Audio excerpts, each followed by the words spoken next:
Химиядан дұрыстап база қалыптастыру үшін топ атауларын міндетті түрде білуің қажет. Ендеше, давайте осы видеода толық соны қарастырып өтейік.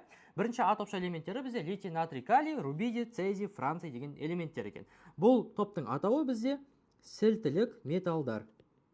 Сілтілік металдар. Келесі бізде екінші А топша элементтеріне бізде бериллий, магний, кальций, стронций, барий, радий деген элементтер жатады екен. Бұл бізде сілтілік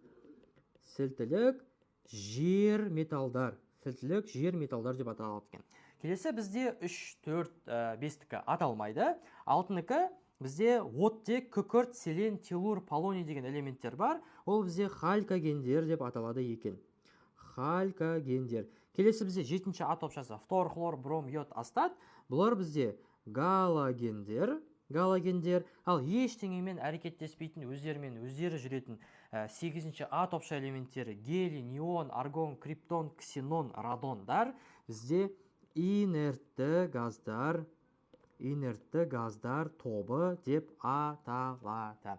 Осының барлығы сендерге пайдалы болса, және химиядан базаларыңды кішкене де болсын қалыптастырсаңдар, Менделеев кестесі, валенттілік және формула құрастырудан біз сендерге әдемілеп YouTube'дан видеолар дайындап қойдық. Соны үйренгілерің келсе, комментарийға міндетті түрде 50 деген санды қалдырамыз. Және осы видеоны химиядан нөлден бастай алмай жүрген оқушыларымызға таратамыз.